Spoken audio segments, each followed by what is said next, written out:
네, 변함없이 찾아오는 1시 2분의 남자 이우영 아나운서입니다. 어서 오십시오. 안녕하십니까, 이호영입니다. 안 좋은 일 있으신가요? 아니요. 우연히 제가 축구 때문에. 네. 자, 뭐 많은 국민들이 참 잘 싸웠다 응원도 했고 안타깝기도 하고 저도 봤거든요. 끝까지 즐거웠지만 마음은 좀 씁쓸한. 네. 저는 꿈도 꿨더랬습니다. 네. 아무튼 네, 이호영 아나운서와 함께 첫 번째 소식부터 알아보겠습니다. 자, 벤투 감독이 이끄는 남자 축구 대표팀 가나와의 2차전 아깝게 졌어요. 네. 카타르 월드컵 H조 2차전을 치른 한국, 가나에 2대3으로 패배했습니다. 이로써 우리나라는 1무 1패, 가나는 1승 1패가 됐는데요. 네. 어제 선발 라인업 살펴보면 우루과이전 부상을 당했던 김민재 선수 또다시 선발 출전했습니다. 또 1차전을 뛴 나상호, 이재성, 황의조 선수를 대신해서 권창훈, 작은정우영 그리고 독일에서 뛰는 조규성 선수가 선발 자리를 꿰찼습니다. 이번에도 빌드업을 통한 경기력, 경기장 장악, 초반 주도 잘했어요. 네, 경기 초반에 우리가 주도하다가 이제 전반에만 2골을 내줬습니다. 네. 살리수 그리고 쿠두스에게 2골을 내주면서 0대2로 끌려갔는데요. 후반 13분에 이강인이 들어오면서 완전히 흐름이 바뀝니다. 대단하더라고요. 이강인 선수가 투입 1분 만에 직접 볼을 뺏어서 크로스를 올리고요. 이걸 조규성 선수가 헤더로 득점을 했습니다. 네. 3분 뒤에 조규성 선수가 또다시 머리로 골을 넣으면서 극적으로 균형을 맞췄는데 7분 만에 쿠두스에게 또다시 한 골을 내주면서 네. 결국에 3대2로 다시 한번 점수가 벌어졌고요. 우리 대표팀은 마지막까지 공세를 늦추지 않았지만 끝내 패배했습니다. 자, 연장 시간이 10분이 주어졌는데 그때까지 소나기 같이 정말 공격을 했고 골대 정면을 향하는 그 슈팅들도 굉장히 많았습니다. 그런데 심판 얘기했었잖아요. 우리가 뭐 보도도 많이 됐습니다만 어제 경기도 석연치 않은 장면이 있었어요. 네, 앤서니 테일러 주심 전 세계적으로 비난을 받고 있습니다. 어제 경기 종료 직전에 우리나라의 코너킥 기회를 무시한 채 경기를 종료했었는데요. 네. 사실 후반 추가 시간에도 이제 가나 대표팀 선수들이 약간 본인들을 위해서 시간을 끄는 모습이 맞아요. 있었고요. 권경원 선수가 슈팅을 때렸는데 이게 가나 수비수 맞고 나가서 코너킥으로 진행돼야 되는 그렇죠. 상황이었습니다. 그런데 그대로 경기를 종료시키면서 벤투 감독이 곧바로 이제 경기장을 뛰쳐 들어오고요. 거세게 항의를 했습니다. 네. 하지만 테일러 주심은 벤투 감독을 향해서도 레드 카드를 꺼내 들었고요. 포르투갈전에서 벤투 감독은 벤치에 앉지 못하게 됐습니다. 정말 이강인 선수의 활약과 두 골의 장면 많은 국민들의 가슴을 시원하게 뚫었습니다만 전체적인 경기 운영과 또 가나팀의 마지막 또 역전골은 참 국민들의 마음을 또 씁쓸하게 만들었습니다. 우루과이와 포르투갈의 경기 결과는 새벽에 결정됐죠? 맞습니다. 포르투갈이 브루노 페르난데스의 2골에 힘입어 2대0으로 승리하면서 16강에 가장 먼저 안착을 했습니다. 네. 승점 6점을 확보하면서 이제 최종전 우리와의 대결에 상관없이 16강 진출을 확정을 했는데요. 선취골 장면을 보면 호날두의 헤더 시도가 있었거든요. 네. 근데 머리카락만 스치면서 들어갑니다. 네. 이제 호날두가 자신의 골인 것처럼 세레머니는 하는데 결국 기록상 페르난데스의 골로 기록이 됐습니다. 머리카락 어시스트를 했군요. 네. 자, 이제 많은 국민들이 궁금해하는 경우의 수 알아봐야 됩니다. 우루과이도 이렇게 되면 가나를 이기려고 정말 사투를 벌일 것 같고요. 우리도 포르투갈 반드시 이겨야 되죠. 네, 맞습니다. 앞서 말씀해드렸다시피 포르투갈이 현재 6점으로 1위고요. 2위가 가나입니다. 승점 3점으로 2위. 한국과 우루과이가 승점 1점으로 동률이지만 득실로 우리가 하나가 앞서면서 3위, 4위 순인데요. 네. 마지막 한 장 남은 16강행 티켓을 두고 경쟁하는 구도가 이제 세 팀 간 형성이 된 겁니다. 네. 자, 가장 큰 전제는 우리가 포르투갈을 꼭 이겨야 한다는 점입니다. 네. 지거나 비기면 16강 진출은 좌절이 되고요. 네. 만약에 가나가 우루과이에 승리를 해도 우리는 16강에 진출하지 못합니다. 그럼 이제 상황이 두 개로 나눠지겠죠. 네. 우루과이가 가나에 이긴다면 이제 한국과 우루과이가 승점 4점으로 동률을 이루는데 네. 그럼 이제 골득실, 다득점, 승자승 뭐 이렇게 따져야 되거든요. 네. 그런데 한국이 우루과이보다 현재 골득실에서 한 점 앞서 있기 때문에 또 다득점에서도 앞서 있기 때문에 비교적 유리한 결과가 나올 가능성이 크고요. 만약 우루과이와 가나가 비긴다면 우루과이가 탈락하고 한국과 가나가 4점으로 동률을 이루는데 이제 가나와 우리와의 맞대결에서 가나가 이겼고요. 또 네. 가나가 또 득실에서도 앞서고 있기 때문에 우리는 포르투갈을 상대로 2점 차 이상 승리를 거둬야 하는 상황입니다. 네. 어느 뉴스보다 진심 가득하게 귀에 쏙쏙 들어오게 설명을 승리를 바라는 이우영 아나운서의 마음이 선수단에게 전해졌으면 좋겠습니다. 네. 자, 축구 얘기 또 열심히 응원하지만 또 이렇게 즐기는 경기와 대결 말고 국내 상황 좀 어려운 것도 살펴봐야 됩니다.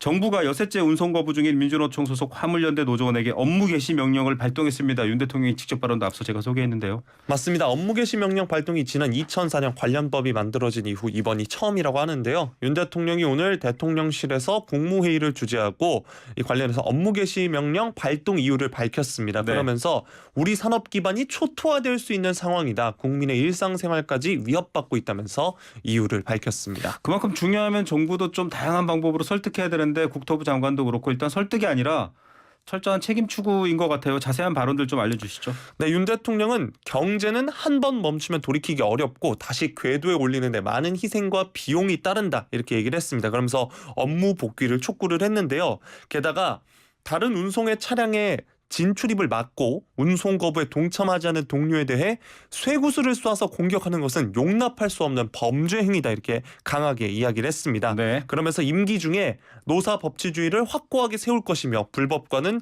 절대 타협하지 않을 것이라면서 불법 행위 책임은 끝까지 엄정하게 물을 것이다 이렇게 강조했습니다. 협상도 필요 없을 만큼 법대로만 다 굴러가면 얼마나 좋겠나라는 생각도 드는데요. 자, 22,000여 명의 화물연대 조합원 전원이 아니라 시멘트 운송업계 조합원에 대해서만 지금 업무 개시 명령, 그러니까 이게 강제 명령이죠. 이게 내려진 거죠? 맞습니다. 우선적으로 내려진 건데요. 시멘트 운송업계 조합원이 약 2,100명에서 2,400여 명에 달한다고 합니다. 전국 시멘트 운송 차량이 3,000여 대인데 이 중에 화물연대 소속이 70에서 80%여서 네. 시멘트와 레미콘 업계가 가장 큰 타격을 입고 있기 때문인데 네네. 지금 전국의 건설 현장의 레미콘 타설 공사도 절반가량이 중단된 상황이라고 합니다. 그래서 이제 우선적으로 업무 개시 명령을 시멘트 레미콘 업계 쪽으로 한 건데요. 네. 이 국토부 장관의 업무 개시 명령을 송달받은 운송사업자와 운수 종사자는 명령서 발부 다음 날 밤 12시까지 집단 운송 거부 철회하고 운송 업무에 복귀해야 합니다. 네. 만약 그렇지 않으면 어제도 소개해드렸지만 3년 이하의 징역 또는 3천만 원 이하의 벌금 등 형사처벌까지 받을 수 있습니다. 자, 국토부 장관의 이 명령은 뭐 TV 뉴스 보고 알 수 있는 건 아닐 것 같고 어떻게 전달됩니까? 네, 전달되는 부분은 이제 어떻게 전달해야 되는지가 이야기가 나오고 있는데요. 그 소식은 자세한 내용이 더 나오면 소개해드리도록 하겠습니다. 네, 자 여러 가지 상황이 좀 복잡합니다. 화물연대 측은 정부가 이렇게 나오면 결국 강경 투쟁을 할 것 같은데 어떻게 얘기하고 있나요? 네, 화물연대는 사실 오늘 국무회의가 열리기 전에도 대통령실을 찾아서 다시 한번 업무 개시 명령 발동 중단을 촉구했는데요. 네, 위반 시 형사적 처벌은 물론 운송 자격 취소까지 할 수 있는 업무 개시 명령 발동은 노동자를 죽음으로 내모는 조치다 이렇게 반발을 했습니다. 그러면서 효력 정지 가처분 신청도 예고를 했고요. 또 삭발식 결의 대회를 잠시 후 오후 2시에 전국에서 동시다발적으로 진행할 예정이라고 합니다. 네, 이 법 해석에 대해서도 좀 여지가 있어서 다툼이 있는 것 같습니다. 정치권에서는 어떻게 반응하고 있죠? 네, 일단 여당인 국민의힘은 업무 개시 명령은 법과 원칙을 바로 세우겠다는 첫걸음이라면서 정부에 힘을 실어주는 모양새고요. 민주당은 정부가 강경 대응만 강조하면서 상황을 치킨 게임으로 몰아가고 있다 비판을 했습니다. 그러면서 노동자의 절박한 외침에 철퇴를 가할 게 아니라 책임 있는 자세로 해결하라며 타협을 강조를 했습니다. 네. 자, 세 번째 소식으로 가보겠습니다. 대통령실이 윤석열 대통령과 부인 김건희 여사의 영화 관람 관련 정보를 공개해달라. 이게 이제 납세자 연맹이라고 세금 어떻게 쓰이는지 많이 여러 군데 물어보는 단체인데 특활비 관련해서도 물어본 것 같고요. 어쨌든 이런 요청 거부했나요? 맞습니다. 오늘 대통령실이 영화 관람 정보와 관련해서 최근 행정심판위에 제출한 답변서에서 국가안보의 핵심인 대통령 경우에 큰 위험을 초래할 수 있는 요소라면서 공개를 거부를 한 겁니다. 네. 이렇게 함께 대통령 부부가 영화를 관람한 것이 과거 정부에서도 있었던 대통령 통치 행위의 일환이다 이렇게 밝히기도 했습니다. 예, 이게 앞서 제가 납세자 연맹이 요청했다라고 하는데 이쪽에서는 왜 이런 걸 요청하게 됐나요, 공개를? 네, 일단 이게 지난 7월 초에 정보 공개를 청구를 한 건데요. 이외에도 취임 후 특수활동비 집행대역 또 윤 대통령의 지난 5월 13일 외부 만찬 관련 정보도 공개해달라고 함께 요청을 한 상황입니다. 예, 특활비는 보통은 잘 공개가 안 되지 않았나요? 이게 뭐 굉장히 민감한 정보도 있다라는 입장인 것 같아요. 맞습니다. 특활비 공개에 대해서도 이제 대통령실이 밀행성을 요구하는 국가안전보장, 국방, 통일, 외교관계 등에 대한 비밀이나 비밀을 유출할 수 있는 단서가 유출되는 것이다. 이러면 이제 북한 정보기관 등이 정보를 얻게 될 경우에 아주 악용할 우려가 크기 때문에 이제 어쩔 수 없다 이렇게 대답을 한 건데요. 네. 또한 식사 금액, 영수증 역시 공개가 어렵다고 합니다. 공개하면 아무래도 국가 안보나 경호상의 중대한 이익을 해칠 우려가 있다라면서 이렇게 밝혔습니다. 자, 지난 6월 10일 극장을 찾아서 브로커라는 영화를 이제 윤 대통령과 김 여사가 두 사람이 함께 봤습니다. 영화 산업 좀 지원하겠다 이런 의미인 건데 이런 맥락 속에서 김건희 여사의 특활비, 즉 김건희 여사가 움직이는 것에도 돈이 필요하니까요. 여기도 하라 이렇게 요청을 한 걸로 알려져 있어요. 네, 사실 문재인 전 대통령의 부인인 김정숙 여사의 특활비 공개 청구 소송도 제기를 한 바 있는데요. 이 납세자 연맹에서요. 네, 맞습니다. 당시 이제 옷값으로 상징되는 특활비 공개 청구 소송을 제기했고 1심에서 일부 승소 판결을 받기도 했습니다. 다만 당시에 있는 정부가 불복함에 따라서 현재 항소심이 진행 중이라고 하고요. 이 행정심판위는 내일 심의에서 특별한 사정이 없다면 정보 공개 여부를 곧바로 결정할 것으로 보입니다. 네, 지난 정부에서의 이런 사례들이 공개가 결정이 되면 현 정부에 대해서도 뭐 다른 기준을 세울 수는 없을 것 같다는 생각도 듭니다. 마지막 소식입니다. 어제 대통령실이 용산 대통령실 1층에 마련된 기자실을 이전하는 방안이 나온다. 이런 보도. 지금 어쨌든 도어 스태핑도 안 하고 있고 당 중진들 모여서 만찬했던 것도 다 비공개로 해서 지금 대통령실이 전원 형태로 기자들에게 정보를 주고 있는데 기자실 이전되는 건가요? 네, 어제 SBS의 이제 보도였는데요. 윤석열 대통령이 이 청와대 시대를 마무리하면서 용산으로 이제 이전을 했죠. 그러면서 국민과의 소통 강화를 주요 명분으로 내세웠습니다. 네. 그러면서 기자실을 이제 그동안 청와대에 있을 때는 외곽에 있었는데 기자실이 네네. 대통령실 1층에 위치하도록 했거든요. 그런데 이 용산 기자실을 이전하는 방안을 논의 중이라는 보도가 나온 겁니다. 보도에 따르면 여권 고위 관계자가 대통령과 기자실이 너무 가깝고 네. 또 출근길 문답도 오히려 흠집만 남게 됐다면서 별도 건물을 만드는 방안이 검토되고 있다. 이렇게 보도가 나왔습니다. 소통이 잘 안 됐으면 또 다시 지금이라도 잘 하시면 될 것 같은데 기자실을 옮기겠다 이렇게 나왔다라는 건데 만 옮기면 어디로 옮기나요?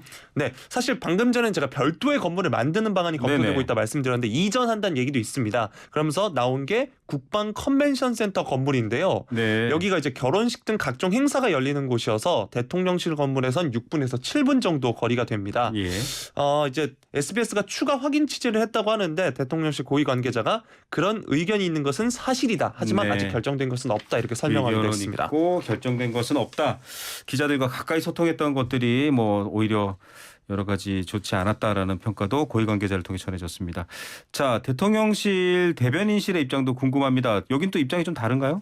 네, 어제 대통령실 대변인이 이제 언론 공지를 통해서 대통령실 기자실의 외부 이전은 구체적으로 검토하거나 결정된 바가 없음을 알려드린다 이렇게 밝힌 겁니다. 공식적 입장이군요. 네, 그래 이제 부정이 아니라. 부정을 한 거죠.